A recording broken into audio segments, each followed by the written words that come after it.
My name is Averie Kade, 27 years old. The business dinner was at Morton's Steakhouse in Manhattan, Dad's quarterly networking event where he paraded his friends, clients, and corporate allies. He'd insisted I come, though he made it clear I was only invited because Mom had pressed him. "It'll be good for you to meet successful people," he'd said. "Maybe someone can help you find a real career." I'd been running my logistics software company for 5 years, but to Dad, if you weren't in a suit and corner office, you weren't worth his pride. I walked into the restaurant in dark jeans, a black turtleneck, and boots. Practical, comfortable. The kind of outfit I wore to client warehouses and ops centers, not charity galas. Dad's jaw tightened the second he saw me. "That's what you're wearing, Averie? This is a professional dinner." "I'm dressed fine," I replied evenly. "You look like you're about to unload crates." "Sometimes I do," I said. Understanding workflow means touching the work. He closed his eyes like he was praying for patience. "Please, just don't embarrass me tonight." The private dining room buzzed with low laughter and the metallic clink of wine glasses. 8 people already sat around the long oak table. Finance executives, corporate lawyers, men who wore watches heavier than my laptop. My sister Jessica was there too, 29, sleek as ever in a navy designer suit. Diamond studs, perfect lipstick. She looked me up and down and smirked. "Casual Friday came early." "It's Tuesday," I said. "Exactly my point." She turned, already whispering something sharp into the ear of the VP next to her. Dad clapped his hands for attention. "Everyone, this is my youngest daughter, Averie." He paused deliberately. "She's between opportunities right now." "I run a logistics software company," I corrected quietly. "She consults for warehouses," Dad added, as if translating my words into something less embarrassing. One of the older men, Robert, I remembered, smiled politely. "Warehouses? What kind of work do you do there?" "I don't work in warehouses. My company builds software that optimizes supply chain operations." "She helps them organize inventory," Dad interjected again. "Entry-level logistics work." I could have told them. 127 employees, $340 million in annual revenue, contracts with 3 of the 5 largest retailers in North America. But Dad had trained me, over 5 years, into silence.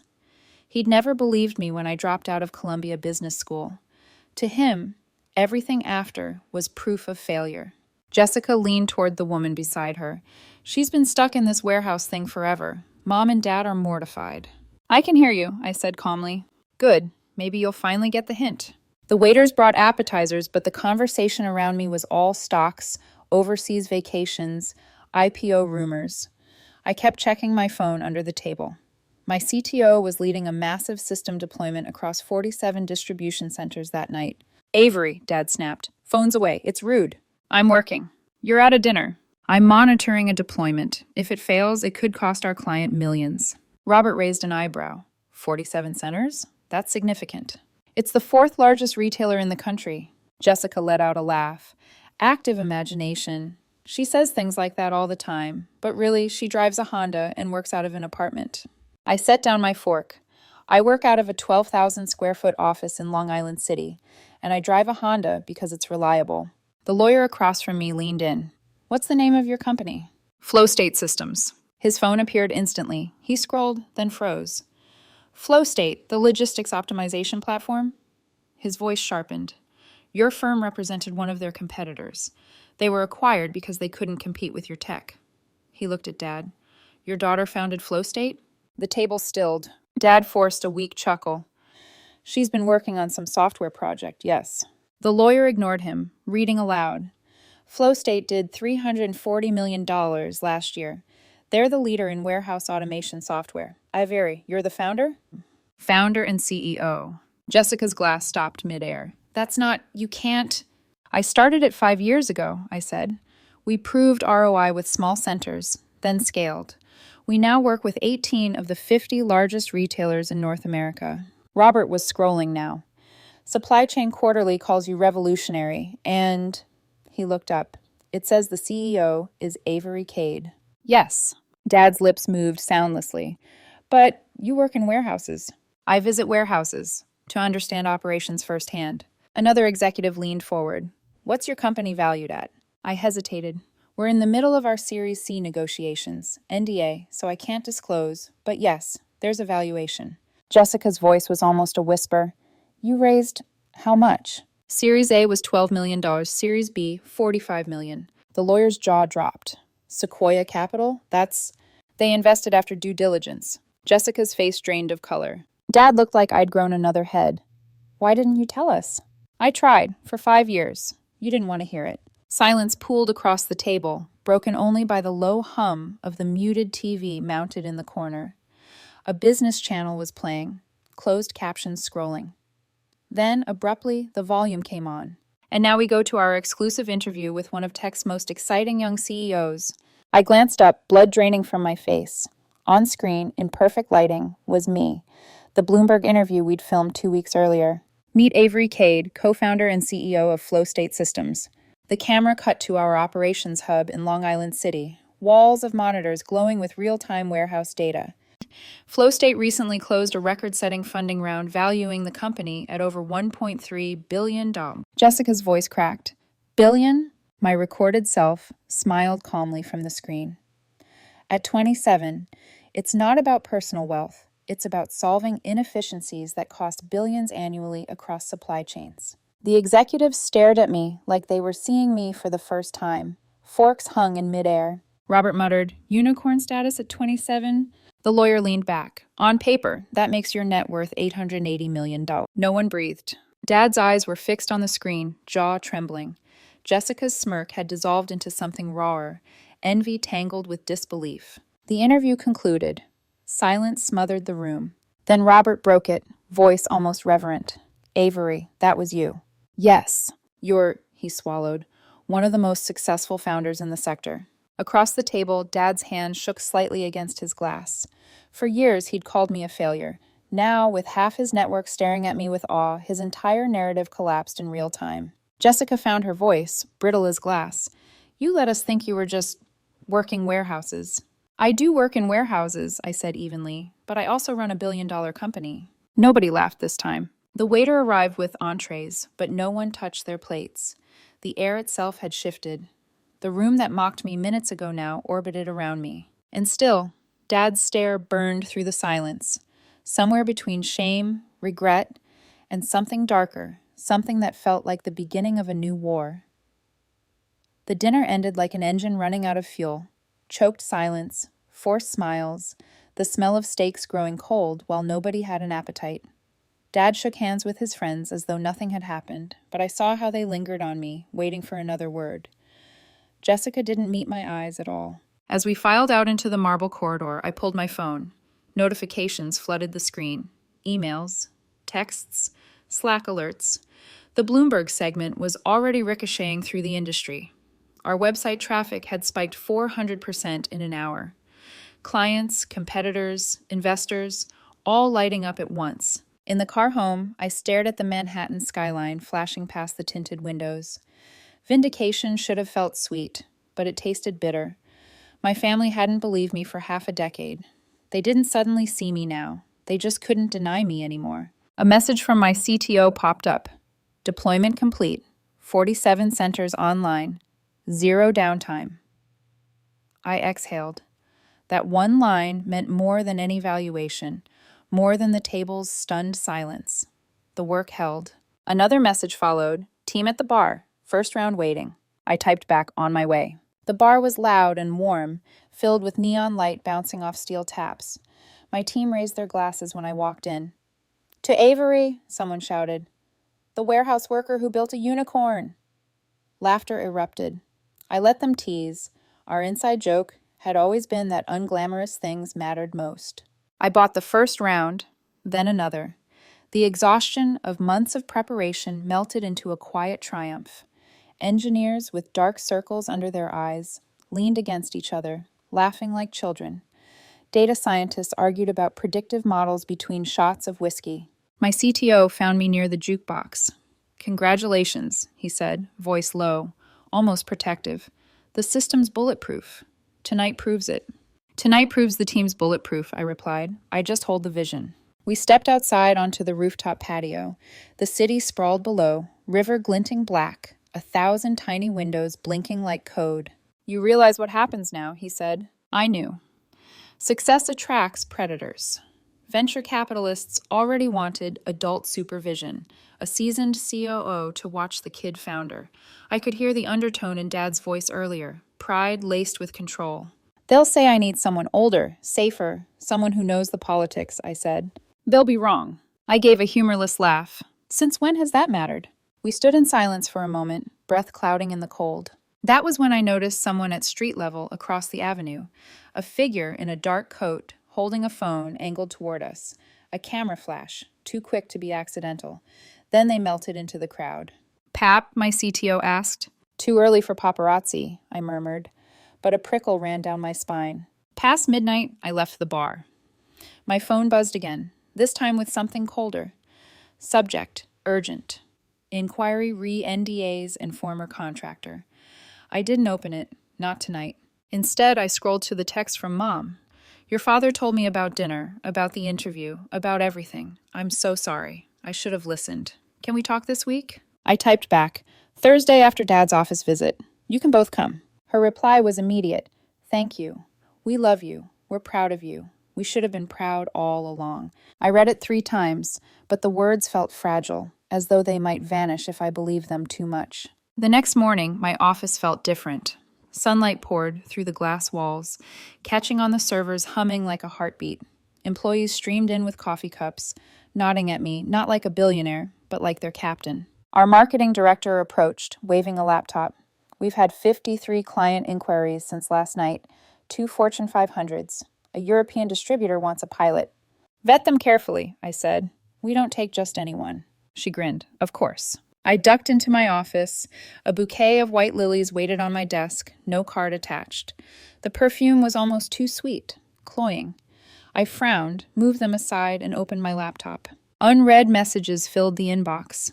Investors asking for calls, journalists requesting exclusives, and the unopened email from the night before, subject still glaring in bold. I hovered, then clicked. We've received an inquiry concerning confidential metrics that may have been disclosed by a former contractor. Please advise on internal investigation. Potential liability exposure noted. My pulse kicked hard. I reread it twice, then closed the screen. No need to panic my team yet, not until I knew more. That evening, Dad called. His voice was subdued, formal. Averie, I'd like to see the office. Thursday afternoon, if possible. Thursday works. A pause. Jessica might come too. She's welcome. Another pause, then, I want to understand what you do. Really understand it. Not from Bloomberg, from you. I let silence stretch before answering. Good, but understand this, Dad. It's not a tour for show. If you come, you'll see everything.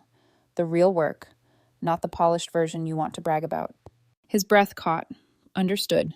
When we hung up, I sat in the quiet apartment. The lilies were still in my head, ghosting their perfume. I hadn't told anyone about the figure with the camera or the email about the leak, but I felt it, the faint pressure before a storm. Vindication wasn't the end. It was only the beginning.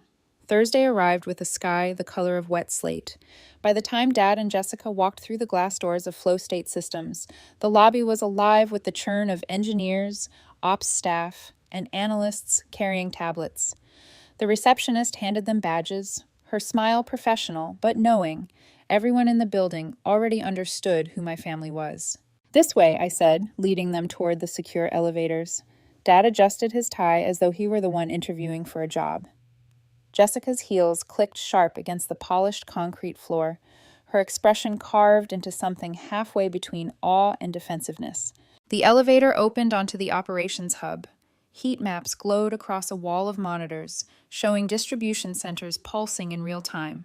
Truck arrivals, inventory flow, predictive alerts. A low hum of servers filled the air, underscored by a dozen conversations in clipped, technical shorthand. Jessica's lips parted. This is yours? I nodded. Ours. My team built it. A data scientist rushed past with a printout, nodding at me, mid-stride. An ops lead waved me down. Averie, quick update. The Milwaukee pilot cut down time by 17% in the first 12 hours. Excellent, I said. Document it for case study review. Dad stood still, watching the controlled chaos swirl around him. I could almost see the story inside his head shattering. The daughter he'd imagined fumbling in warehouses, suddenly revealed as commander of an entire ecosystem.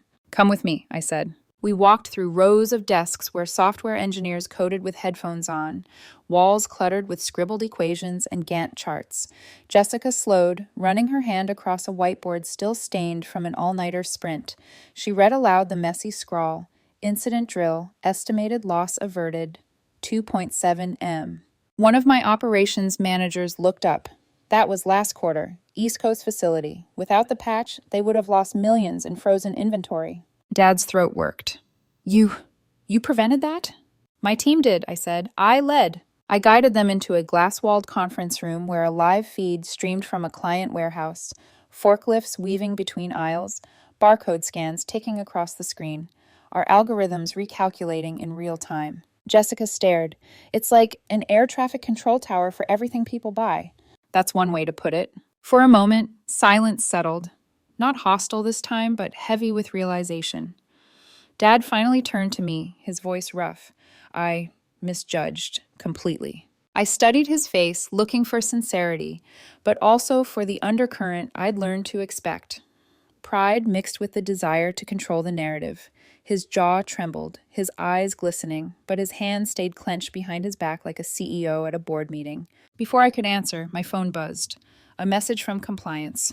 Urgent. Need you in office immediately. I excused myself, leaving Dad and Jessica in the conference room with a junior manager to continue the tour. Compliance had spread a dozen printouts across the table in their cramped office. We've traced the leak inquiry, the lead investigator said. The metrics disclosed matched a draft PR pitch sent from Jessica Kade's corporate email 10 months ago. I froze. Jessica? The investigator nodded grimly. The attachment was sanitized but contained non-public figures. It was pitched to a business editor. Didn't publish, but the document circulated. That's what triggered the contractor's contact with the competitor. I stared at the highlighted lines, the metadata, Jessica's name, the timestamp. She said she never understood the sensitivity, the investigator continued, but she authorized the send. The competitor's legal team is claiming misappropriation. And he slid another folder across the table. We just received this. A courier envelope. Inside, a cease and desist letter. The competitor accused Flow State of harboring trade secrets, citing the exact figures from Jessica's pitch. My chest tightened. They're trying to weaponize this, to paint us as thieves. The investigator's eyes were steady, and to destabilize you right in the middle of Series C. I found Jessica by the snack bar, staring at the wall of kombucha taps like they might save her. Why? I asked. She jumped. What? The PR pitch, the metrics, it came from your email. Her face went pale. God, Averie. I didn't think it was sensitive. My boss wanted a tech sector angle. Said if I could land a story about you, it would boost my credibility. I thought, maybe if people saw you differently, Dad would see me differently too. Her eyes filled. I never meant for it to be used against you. I studied her, searching for malice, but what I saw was worse. Desperation.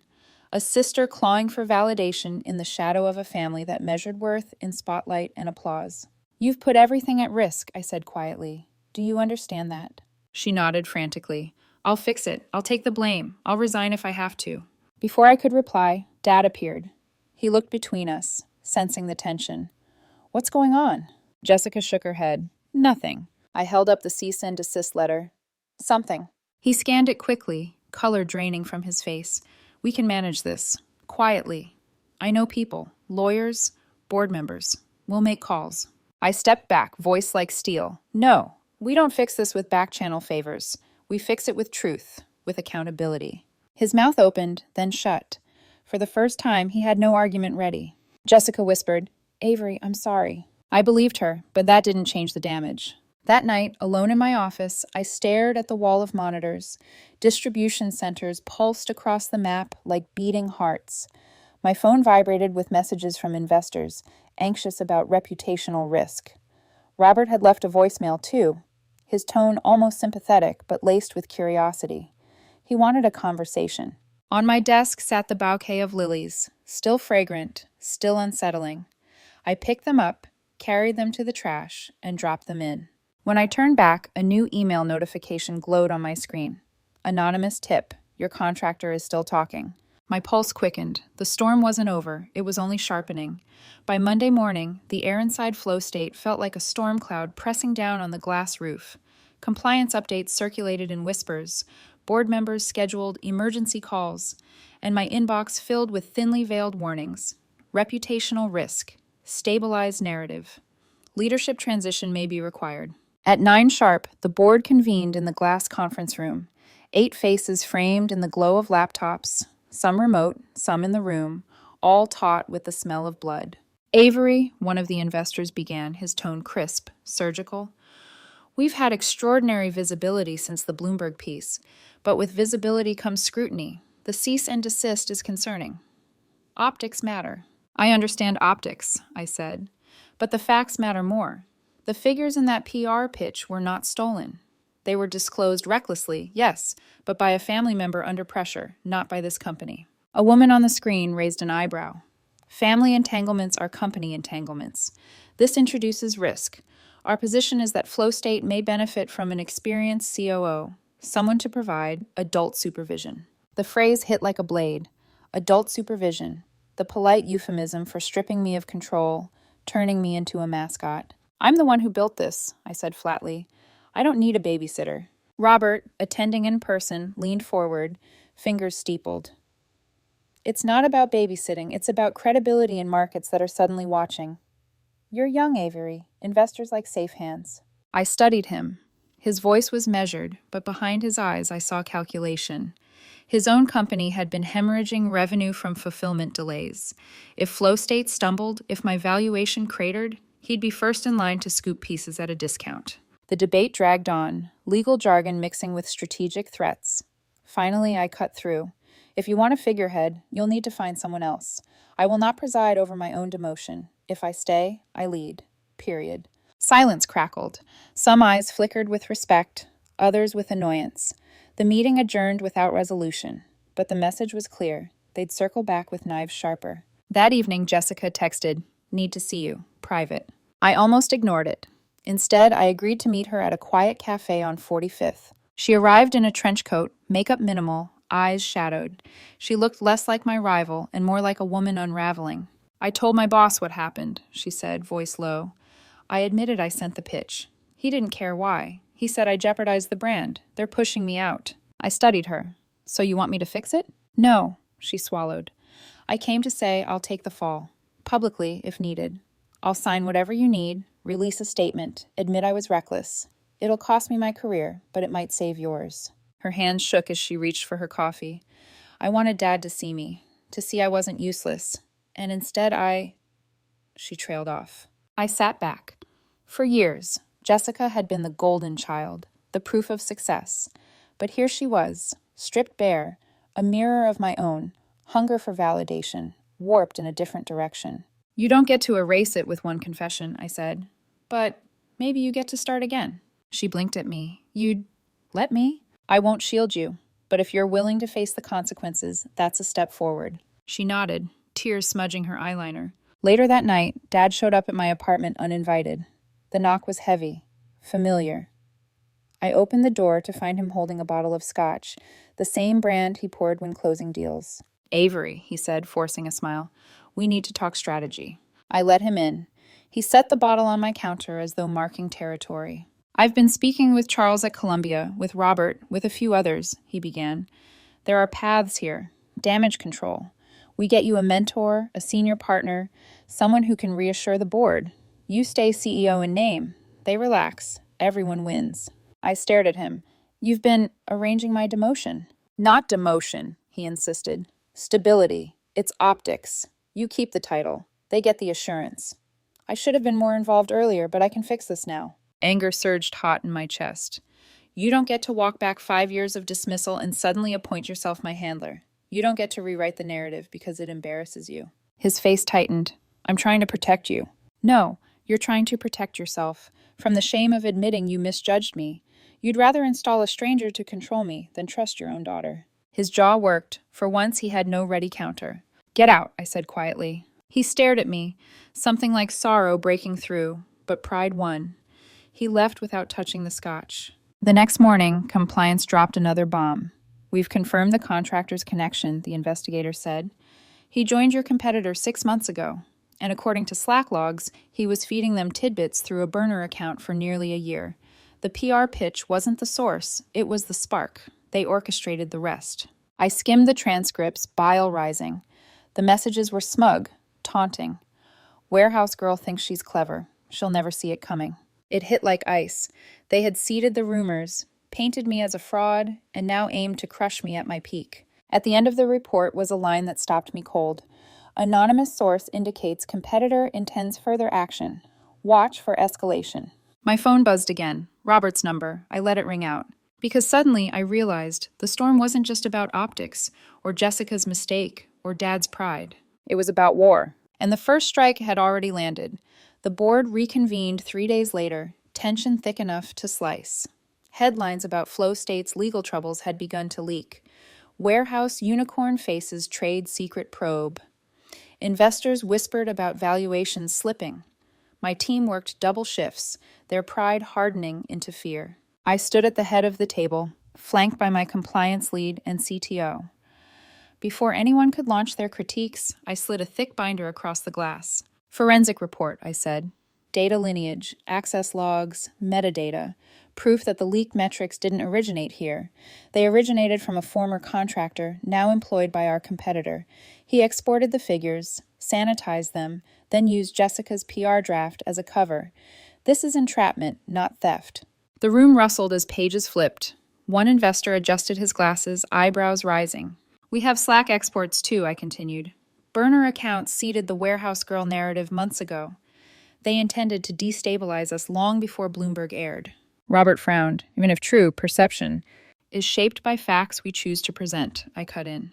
And we are choosing transparency. I will not let a smear define us. The board murmured, glances passing.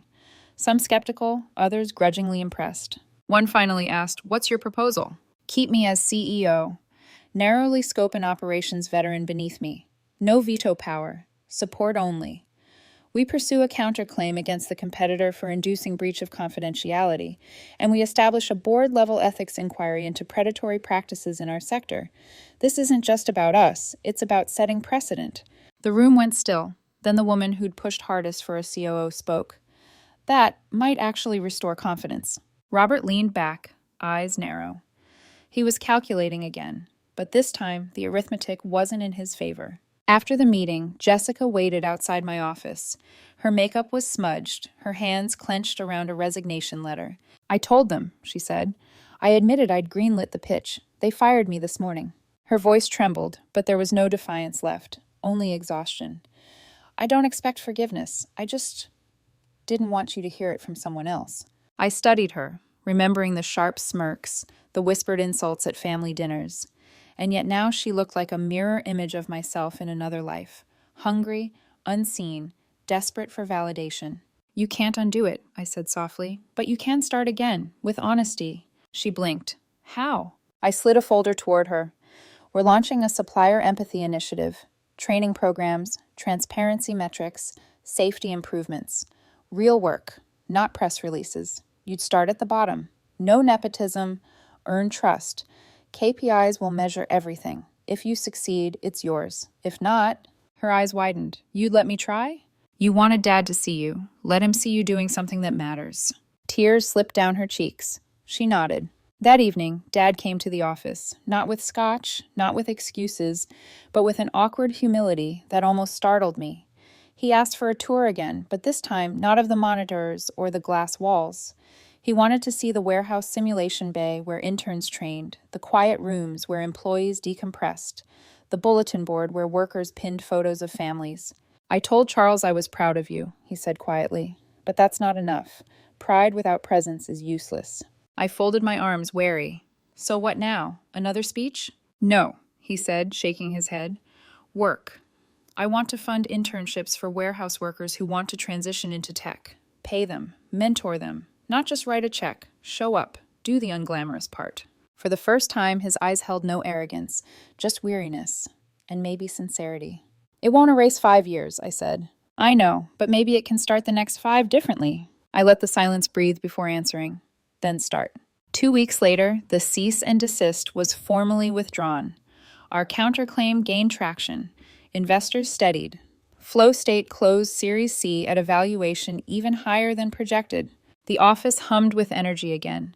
My team moved forward, heads high, proud not just of the work, but of surviving the storm. One afternoon, a warehouse manager called during a routine check-in. His voice was thick with relief. "Your update saved us 3 hours a day and fewer injuries. My people thank you." That moment, simple, unglamorous, hit harder than any headline. On a gray Thursday evening, Jessica showed up in jeans and sneakers, hair tied back, ready for her first supplier empathy workshop.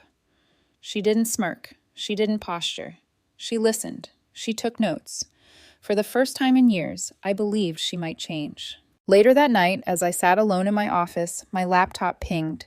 An encrypted message slid into my inbox, unsigned. "We weren't the only ones targeting your data." I stared at the words, the glow of the monitors painting the glass walls cold blue. For a long moment, I didn't move. The storm hadn't ended, it had only shifted. But I knew one thing. Whatever came next, I wasn't the warehouse girl they dismissed. I was the woman who built something real, something unshakable, and no smear, no betrayal, no hidden enemy would take that away. I closed the laptop, breathed deep, and turned back to the work. Because the work was always the point.